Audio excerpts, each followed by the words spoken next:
സാറേ ഇപ്പൊ വന്നത് നമ്മുടെ ഫ്ലൈറ്റ് അല്ലേ? അതെ. എല്ലാവരും മര്യാദ. ഇത് എന്താണത് എല്ലാവരും കണ്ണട വെച്ചിരിക്കുന്നത്? അന്തമാരുടെ സംസ്ഥാന സമ്മേളനം വരുന്നത് എന്റെ അനിയനാ. എന്തായാലും കോട്ടും കണ്ണാടിയൊക്കെ വെച്ചപ്പോ നിന്നെ കാണുന്ന ഏറ്റവും ലുക്ക് ഉണ്ട്. ഈ ഒറ്റ വിരലും കൊണ്ട് കണ്ണാടിയൊക്കെ താത്തി പൊക്കിയും വെക്കണം, എന്നാലും പക്വത ഫീൽ ചെയ്യൂ. സിനിമയിലെ കണ്ടില്ലേ? ഈ ആകാശ് ആളൊരു സുന്ദരനായ മതിയായിരുന്നു. ആണെങ്കിൽ അവനെ കെട്ടി നീ ജർമ്മനിലേക്ക് പറക്കോ? പറഞ്ഞേക്കാം, ആദ്യം ആളെ കാണട്ടെ.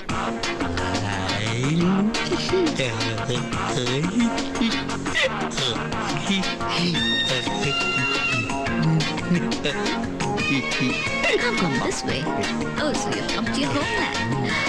Oh, come, baby. Be careful, be careful.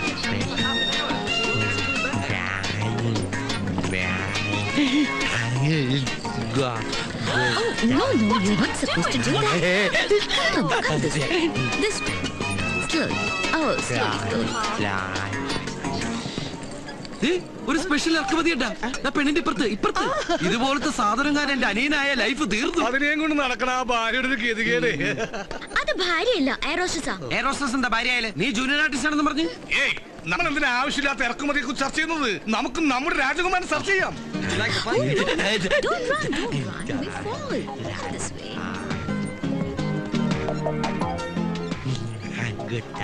Hello, Yeah. I am from Global India Travels. Okay, are you Mr. Subair?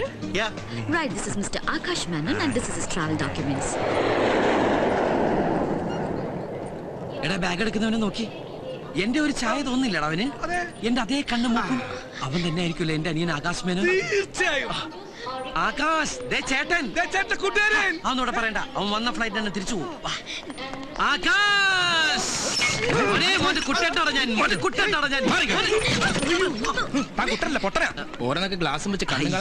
അവനല്ലടേ അവൻ. ഞാൻ അപ്പോഴേ പറഞ്ഞില്ലേ അവനല്ല ഇവന്ന്. നീയല്ലേ ഉറപ്പിച്ച് പറഞ്ഞ അവനാണ് ഇവനെന്ന്. എപ്പാ നിന്റെ ഓരോരോ ജൽപ്പനങ്ങളെ പട്ടി.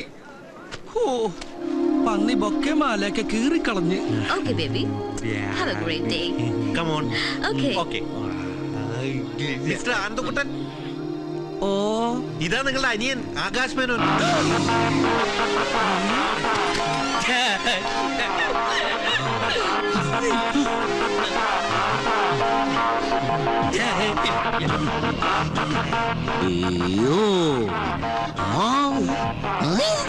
Yes.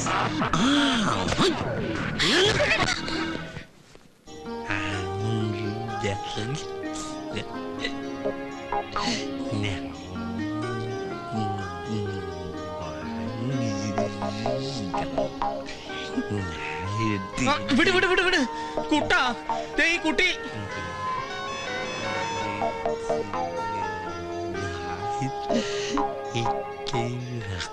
ഈ നോട്ടം കണ്ട ആലുവപ്പാലം വിലക്ക് വാങ്ങിക്കാൻ പോയിരുന്നു. എന്തായാലും ഒരു കാര്യം ഉറപ്പായി. ആകാശ് മേനോൻ എന്നുള്ള പേര് ഇവൻ വളർന്നതിന് ശേഷമായിരിക്കും അമ്മ ഇട്ടത്. അതെന്താ? ഫുൾ ടൈം ആകാശം നോക്കിയിരിക്കണ കണ്ടില്ലേ? ഈ ബുദ്ധിയും വെച്ച് ഭൂമിയിലേക്ക് നോക്കിയിരുന്നിട്ട് ഒരു കാര്യം മനസ്സിലായിട്ടാവും ആകാശത്തിലേക്ക് നോക്കിയിരിക്കണത്. എനിക്കിതിനെ കണ്ടിട്ട് ഒരു പാവമായിട്ടാ തോന്നണത്. പാവോ? പണക്കാരെന്ന് പറയടി.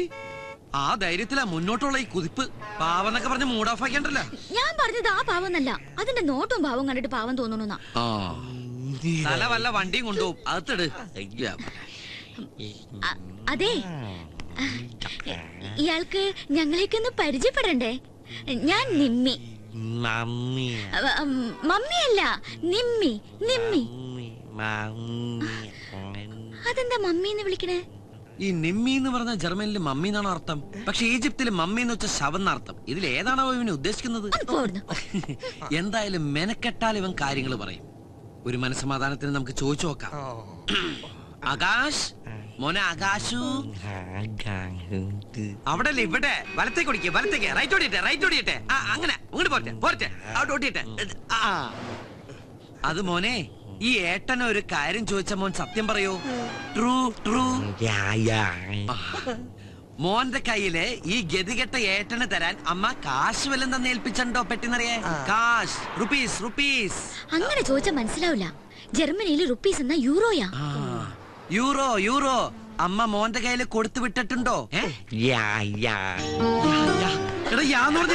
ചന്ദ്ര ഉണ്ടെന്ന്. ഇനി ഞാൻ ചോദിക്കട്ടെ? വേണ്ട, നീ എങ്ങാനും ചോദിച്ചിട്ട് ഇല്ല എന്ന് പറഞ്ഞ അതോടെ തീർന്നുവല്ല. പെട്ടിയില് യൂറോ ഉണ്ടല്ലോ അല്ലേ? ദേ ഉറപ്പിക്കാണേ. എടാ ഉസ്മാനെ വണ്ടി ചവിട്ടി വിടറാ. വീട്ടിൽ ചെന്നിട്ട് ഇവന്റെ പെട്ടി വെട്ടിപ്പൊളിക്കേണ്ടതാ. എന്തിനാ വെട്ടിപ്പൊളിക്കുന്നത്? താക്കോട്ട് തുറന്നാ പോരെ. എനിക്ക് അതിനുള്ള ക്ഷമയില്ല. ദൈവമേ, മുഴുവൻ യൂറോ ആയിരിക്കണേ.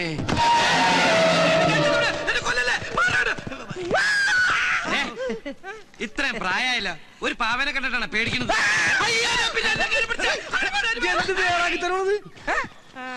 യൂറോ നോക്കടാ. അല്ലെങ്കിൽ വേണ്ട, നീ പറ, എനിക്ക് നിന്നെ വിശ്വാസമില്ല. അതുകൊണ്ട് തന്നെ എല്ലാം എന്റെ അനിയന്റെ. നിന്റെ അനിയന് നിന്നോട് സ്നേഹമുണ്ട്. സ്കോച്ച്. അതൊന്നും കോച്ചല്ലേ, ഇത് ക്രീമാ. ക്രീമിക്കൊള്ള മരുന്ന്. കുട്ടേട്ടാ, ഇത് മുഴുവൻ പാവകളാ. എനിക്ക് തോന്നണത് അവൻ ജർമ്മനിയിലെ തൃശ്ശൂർ പൂരത്തിന് ഈ പാവക്കച്ചവടം പണിയുന്നതാണ്. അയ്യോ, കരുതാക്കൂടത്ത് പറയില്ലടാ. എന്റെ ബലമായ സംശയം, ഇമാതിരി പാവക്കുട്ടികൾക്ക് അവിടെ പറയുന്ന പേരായിരിക്കും ഈ യൂറോ എന്ന്. അതുകൊണ്ടാണ് നീ യൂറോ ഉണ്ടോ എന്ന് ചോദിച്ചപ്പോൾ അവൻ യാന്ന് പറഞ്ഞത്. കുട്ടേട്ടാ, ഇതുണ്ടോ നല്ല അടിപൊളി പൂമ്പാറ്റകള്. എന്തേനു എന്നെ കൊണ്ടേ പറപ്പിച്ച് കളിക്ക്. സരസ്വന്റെ കയറ് പെരുമാലയ്ക്ക് വരാം, അവൾക്കും കൊണ്ടേ കൊടുക്കും കുറച്ച് പൂമ്പാറ്റകളെ. അതോടെ അവളുടെ പ്രശ്നം തരുകി, അവളും പറപ്പിച്ച് കളിക്കട്ടെ. മനുഷ്യരുടെ ഭ്രാന്ത് പിടിച്ചിരിക്കുമ്പോഴോ അവളുടെ പൂമ്പാറ്റകള്. എന്നോട് ദേഷ്യപ്പെട്ടിട്ട് ഞാൻ എന്നാ പിന്നെ ഞാൻ ഇവനോട് ദേഷ്യപ്പെടാം. നീ സമനില തെറ്റി നിന്റെ അനിയനെ പോലെ ആവരുത്. എനിക്ക് സമനില തെറ്റും. യൂറോ കിട്ടിയില്ലെങ്കിൽ യൂറോ.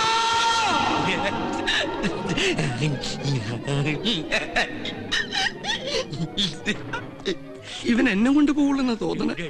അവൻ ഇങ്ങനെ നോക്കി നിൽക്കുമ്പോ നിനക്ക് വല്ലതും തോന്നുന്നുണ്ടോ? നീ എന്താ ഉദ്ദേശിച്ചത്? ഐ മീൻ, പൂച്ച മത്തിത്തല കടിച്ചു പിടിച്ച് കൊടണ പോലത്തെ ആ സുന്ദരമായ ചിരി എന്തൊരു ഐശ്വര്യദായകമാണ്. നോക്കണ കുട്ടാ, കങ്കാരുവിനെ പോലെ വയറിലൊരു ബാഗ് ഫിറ്റ് ചെയ്ത് കുട്ടാ കിട്ടി, യൂറോ കിട്ടി. എവിടെ നോക്കുമോനെ, ഈ കഥ കൊണ്ടുപോണത് ആ കങ്കാരു ബാഗാ. Euro euro. ഇങ്ങനെ ഒരുത്തനെ ബുദ്ധിയുള്ളവർ പറഞ്ഞു വിടുമ്പോൾ യൂറോ പെട്ടിയിലാക്കി കെട്ടുകളിലാക്കി കൊടുത്തുവിടില്ല. ഒന്നുകിൽ 1000 യൂറോകളാക്കി, അതാവില്ല, ഒരു ഡ്രാഫ്റ്റ് എടുത്ത് ആ ബാഗിൽ വെച്ച് കൊടുത്തു വിട്ട് കാണും. അങ്ങനെയാണ് സാധാരണയായി ജർമ്മനിയിലും പരിസര പ്രദേശങ്ങളിലും കണ്ടുവരുന്നൊരു ബുദ്ധി. അല്ല, ബാഗ് അവന്റെ ഇല്ലല്ലേ, അവൻ തരൂ? നിന്റെ ഈ ആക്രാന്തത്തിന് തല്ലിപ്പൊളി ഇന്ത്യൻ ഭാഷ ചോദിച്ചാൽ തരില്ല. That's Germans. എന്റെ സ്നേഹത്തിന്റെ ജർമ്മൻ ഭാഷയിൽ ചോദിച്ചാ അവൻ തരും. അത് തരാതിരിക്കാൻ പറ്റില്ല. അതുകൊണ്ട് നീ ആദ്യം TUF എന്നാലേ അവൻ ഓഫാകൂ. ഡയലോഗ് കേട്ട് കഥ പോയി TUF ഇടും.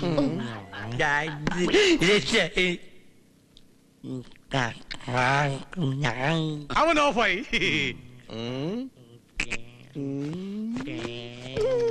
ആകാശമേനോ മോനെ, അച്ഛന്റെ ചന്ദ്രേട്ടന്റെ ചക്കര കുട്ടാ. ചന്ദ്രേട്ടൻ മോനെ കങ്കാരെന്ന് വിളിച്ച മലയാളത്തിലല്ലേ? അത് മോന് മനസ്സിലായില്ലല്ല. മോൻ കങ്കാരുമല്ല, മോൻ പച്ചക്കുതിരിയാ. ജർമ്മനിന്ന് പറന്നു വന്ന ഐശ്വര്യത്തിന്റെ പ്രതീകമായ പച്ചക്കുതിര. ഇത്രയും ദൂരം പറന്നു വന്നതല്ലേ, മോനൊന്ന് ഫ്ലഷ് ആവണ്ടേ? ബാഗ് നോക്കടാ. ആക്രമണം കാണിക്കല്ലേ മോനെ. എണീറ്റ് എനിക്കട ചക്കരേ, നമുക്ക് ബാത്റൂമിൽ പോവാ. അതിനു മുമ്പ് ഈ ഡ്രസ്സും ബാഗൊന്നും മാറ്റി. അല്ലെങ്കിൽ വേണ്ട, ഡ്രസ്സും മോനിരിക്കോ, ബാഗ് ചന്ദ്രേട്ടനൂരാ.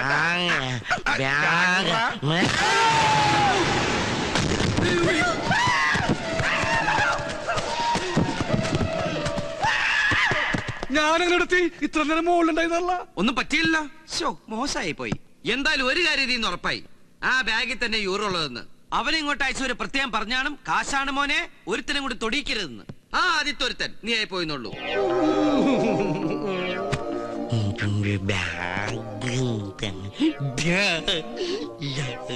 കുട്ടേട്ടനൊന്ന് ചോദിച്ചു നോക്ക്, ചെലപ്പോ തരും. എന്തായാലും ഏട്ടനല്ലേ. അത് ശരിയാ, രക്തം രക്തത്തെ തിരിച്ചറിയുന്ന. എന്തേനു രക്തത്തെ തിരിച്ചറിയും. അങ്ങനെ തിരിച്ചറിഞ്ഞോണ്ടാണല്ലോ എയർപോർട്ടിൽ വെച്ച് എന്നെ കണ്ട ഉടനെ ഹലോ മൈ ഡിയർ ബ്രദർ എന്ന് പറഞ്ഞ് ഓടി വന്നിട്ട് അമ്മയുടെ സമ്പാദ്യമായി ഏട്ടന് വേണ്ടി കരുതി വെച്ച 1,00,000 യൂറോ ദാ പിടി എന്ന് പറഞ്ഞ് എന്റെ കൈ തരികയും അതിൽ നിന്നൊരു 500 യൂറോ എടുത്ത് ഞാൻ ഈ പോക്കലിട്ട് തരികയും ചെയ്ത് താൻ മറന്നുപോയ കോമഡി കളവാ. മൂക്കിൽ വരലിട്ട് കൊല്ലു അതിനെ. അല്ലടി, ഞാനൊന്ന് ചോദിച്ചു നോക്കിയാലോ? എന്തായാലും ഞാൻ എന്റെ ഏട്ടനല്ലേ. ആകാശ് മോനു, ആകാശു, കാശില്ലാത്തൊരു പാവം ദരിദ്രവാസിയല്ലേ നിന്റെ ഏട്ടൻ. മോന് വേണ്ടി എടുത്ത് ഈ വീടിന്റെ കാശ് ദേ നോക്കി. ഏട്ടന്റെ ഒരു കുഞ്ഞു ലൈന ഈ നിമ്മിക്കുട്ടി. ഇത് വാങ്ങിച്ചു തന്നതാ സരസുവിന്റെ കയ്യിൽ നിന്ന് കയറുപിരി മാല. അതെടുത്ത് കൊടുക്കാൻ കുറച്ച് കാശ്. കാശെന്ന് മലയാളത്തിൽ പറഞ്ഞാൽ നിങ്ങളുടെ ജർമ്മനിലെ യൂറോ. ഈ യായായാലും എനിക്ക് അത്ര വിശ്വാസം ഇല്ല കേട്ടോ. ബാഗ് മോൻ കഴുത്തി തന്നെ ഇട്ടോട്ടാ. ഊരണ്ടേ ഏട്ടൻ അതിന്ന് മെല്ലെ കാശെടുത്തോളാട്ടോ.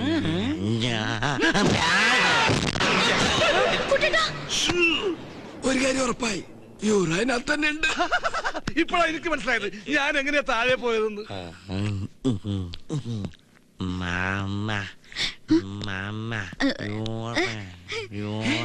എടി അവൻ നിന്റെ കയ്യില് യൂറോ തരാന്ന്. വാങ്ങിക്ക്. യൂറോ അല്ല, യൂറിൻ. മൂത്രം ഒഴിക്കാൻ നിന്നെ കൂട്ടിന് വിളിക്കുന്നതാ. ചെല്ലി ചെന്നോ ഇപ്പോഴേക്ക് ഇളക്കടാവല്ലേ. ഇളക്കടാവാ? എന്നെക്കാൾ 4 വയസ്സ് കുറവേ ഉള്ളൂ. ശാരീരിക വളർച്ചയുള്ളവനാ. എല്ലാം കൃത്യമായിട്ടുണ്ടാവും. നോക്കിയ മോനു, ഏട്ടൻ മോനോട് പറഞ്ഞില്ല ഇത് ഏട്ടന്റെ ലൈനാണ്. മോന് ഞാൻ വേറെ ഒപ്പിച്ച് തരട്ടാ. നിനക്കൊരു പെങ്ങളില്ലടാ. മോൻ ഈ പിടി വിട്ടിട്ട് ആ ഉണക്ക കമ്പയിലേക്കാണ്ട് പിടിച്ചോട്ടാ. വാ പൊളിച്ചത് കണ്ട കൂട്ടെ മൂത്രം ഒഴിപ്പിക്കണോ? താൻ ഒഴിക്കണ്ട, അവൻ ഒഴിച്ചോളൂ. സൂക്ഷിച്ചൊക്കെ കൊണ്ടുപോകും. ഒറ്റയ്ക്ക് പോയി മൂത്രം ഒഴിക്കണ പട്ടി. ഇപ്പൊ അവന് നിന്നെ ശരിക്കും മനസ്സിലായി. ഒറ്റ കീറുണ്ടല്ലോ. ഏത് നേരത്താണ് ഈശ്വര ഇതിന് ജർമ്മനിയിൽ നിന്ന് കുറ്റം പറിച്ച് പോരാൻ തോന്നിയത്? ഈ സാധനത്തിന് എത്ര നാളാന്ന് വെച്ചാൽ നമ്മൾ തീറ്റിപ്പോ മാറ്റങ്ങട. രണ്ടിന്റെ ഫേസ് ഒരേപോലെ ഇരിക്കണ. ഇനി ഞാൻ എവിടെ ശരിയാവില്ല. എനിക്ക് വീട്ടിൽ പോയി നീങ്കിലും പോയി രക്ഷപ്പെട്. ഫുഡ് വേണമെന്നാ പറയുന്നേ. ഓ, വയറ്റിന് കുറച്ച് ഒഴിച്ചറിഞ്ഞപ്പോ വയറ് തിരിച്ച് ഫില്ല് ചെയ്യാനുള്ള ചെക്കൻ്റെ ഒരു ആക്രാന്ത. ഞണ്ണാമല്ല ഇരിപ്പുണ്ടോ അവിടെ? മേശ, കസേര, കട്ടിന് തുടങ്ങി യൂറോപ്യൻ ക്ലോസറ്റ് വരെ ഉണ്ട്. അതൊക്കെ മതിയാവോ ജർമ്മൻ? ആ പൈസ പൈസന്ന് ഫുഡ് അടിക്കാനാ കൊടുക്കടാ. ഇനി അതിനും കാശ് ഞാൻ ഉണ്ടാക്കണം. പിന്നെ ഞാൻ ഉണ്ടാക്കണോ? നിന്റെ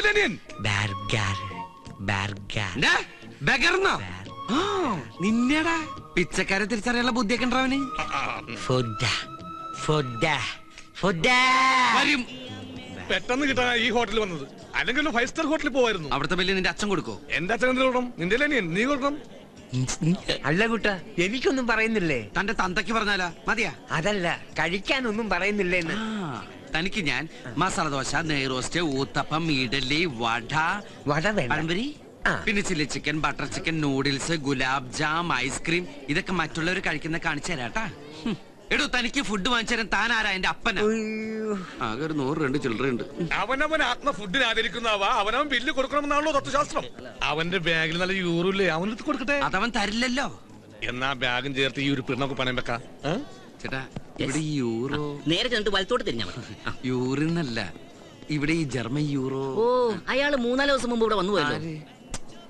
ആ ജർമ്മൻകാരൻ ന്യൂറോ ഇല്ലേ, ഇവിടെ ഇടക്കിടക്ക് വരാറില്ല. അയാൾ ഇപ്പൊ എവിടെ ഉണ്ടാവും? അതെ, ചേട്ടനോട് ഞാൻ ഒന്നും ചോദിച്ചിട്ടില്ല. എല്ലാം മാച്ചളഞ്ഞേക്ക്. ഞാൻ ഈ വഴിക്ക് വന്നിട്ടേ ഇല്ല. ഇത് കുറെ നേരമല്ലോ ഇടക്കിടക്ക് ഓർഡർ പറയാൻ. ഞാൻ ജഡ്ജിയാ.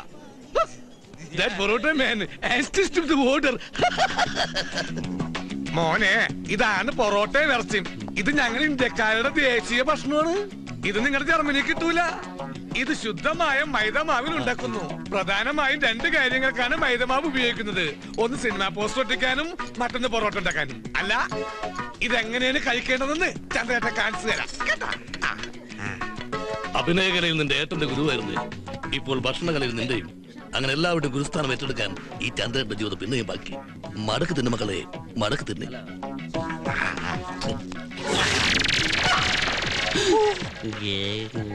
പോയെടുക്ക് വേഗം വേഗം.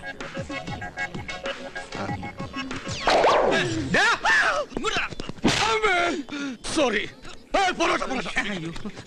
എവിടെ വന്നടാ? ഹലോ, ഞാൻ പറഞ്ഞു. നീ എവിടെ പോണ്? അത് അത്യാവശ്യം ഫോൺ വന്നു. ഇപ്പൊ വരും. ഫോൺ റിംഗ് ചെയ്യാൻ കേട്ടില്ല. അത് അയാള് നിന്റെ ചെല്ലക്കടിച്ചില്ലേ, ആ സൗണ്ടിൽ കേക്കാഞ്ഞതാ. വന്നു. എടാ, നീ പേടിക്കണ്ട. നിങ്ങൾ കഴിച്ച ബെല്ല് വരുമ്പോഴേക്കും ഞാൻ എത്തുന്നേ. എന്തടാ, എന്നെ നിനക്ക് വിശ്വാസമില്ലേ? എനിക്ക് നിന്നെ വിശ്വാസം ഉണ്ട്. അതാ ചോദിച്ചു. ഇവിടെ നിന്ന് ഇപ്പൊ പോയ ഏത് മാസം തിരിച്ചു വരുമോ? പോടാ അവിടെ. നീയേ അവന് വയറാഴ്ച ഫുഡ് വാങ്ങിച്ചു കൊടുക്ക്. പിന്നെ അയാൾക്ക് വാങ്ങിച്ചു കൊടുക്ക്. അല്ലെ അയാൾ നിന്നെ പിടിച്ച് കഴിക്കും. നീയും വെറുതെ ഇരിക്കില്ല, നീയും കഴിക്ക്.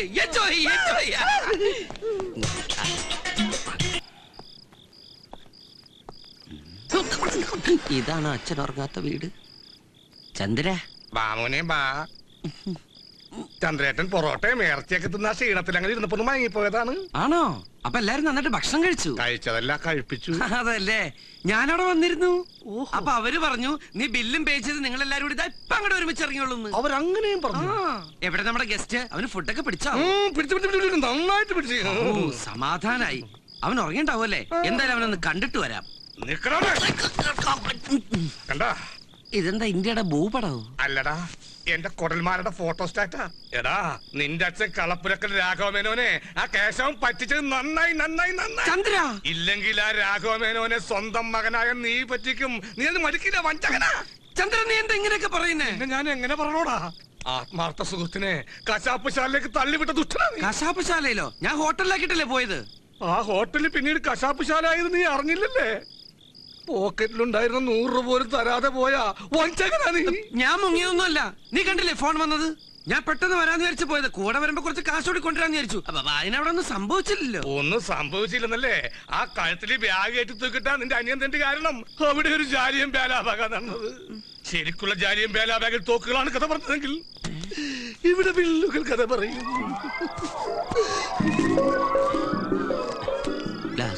പ്ലേറ്റ് 500, ചില്ല് 3000, ആകെ 8000. എന്തത് 8000 നിനക്ക് കൊടുക്കാൻ ബുദ്ധിമുട്ടാണെങ്കിലേ കുഞ്ഞപ്പേട്ടൻ കൊടുത്തോളും. കുഞ്ഞപ്പേട്ടനാ? എങ്ങനെ? ഹോട്ടലിൽ ഉഴുന്നാട്ടി. അപ്പോ അപ്പത്തിന് മാത്രമല്ല, ദോശക്കും ഇഡ്ലിക്കും പുട്ടിനും പഴത്തിനും ഒക്കെ ആട്ടേണ്ട വരും. അപ്പോ അല്ല, അപ്പോൾ കണ്ണിച്ചോരില്ലാത്ത ദുഷ്ട. വയസ്സും പ്രായമായ പാവത്തിനാടാ ഉൾനാട്ടം വിട്ടത്. പിന്നെ ഇത്ര ആരോഗ്യമുള്ള നീ ഇങ്ങനെ നിൽക്കുമ്പോ ഞാനിങ്ങനെ നിക്കല്ലായിരുന്നു. ആൾക്കാർ ഇടിച്ച് ബോധം കെട്ട് കെടുക്കായിരുന്നു. പാവം കുഞ്ഞപ്പേട്ടൻ. ഇപ്പൊ അതിന് വായില് പല്ലില്ലെന്നേ ഉള്ളൂ. ഇനി ഉഴുന്നാട്ടി എല്ലാം കൂടി പോവൂലോ. ഇനി 8000 രൂപ ഞാൻ എവിടെ നിന്നുണ്ടാക്കി ഈശ്വര അയാളാർക്കാൻ? ആ സമയത്ത് മുങ്ങണ്ടായിരുന്നു. അല്ല, അവൻ വന്ന സമയത്ത് ഇതാണ് ഗതിയെങ്കിൽ ഇനി അങ്ങോട്ടുള്ള ഗതി എന്താവോ എന്റെ ഈശ്വര. 8000 രൂപയ്ക്ക് ഞാരെ കൊല്ലും. അങ്ങനെ എല്ലാവരും കൊല്ലണ്ട. കൊല്ലാനുള്ള ഒരുത്തനെ ബാഗിൽ യൂറോ നിറച്ച് പ്ലെയിനിൽ കയറ്റി ദൈവം ജർമ്മനിയിൽ നിന്ന് വിട്ടിട്ടില്ലേ? ഒന്നുകൂടി ശ്രമിച്ചാലോ? ശരിയാ, try to get a first class എന്നുള്ള ചൊല്ലി. അവൻ ഉറങ്ങന്നല്ലേ? നീ എന്താണ് ഇങ്ങനെ പേടിക്കണത്? അല്ല, സ്വയം ഡെഡ് ബോഡി ആവാൻ ആർക്കായാലും പേടിയുണ്ടാവും. വാ വാ.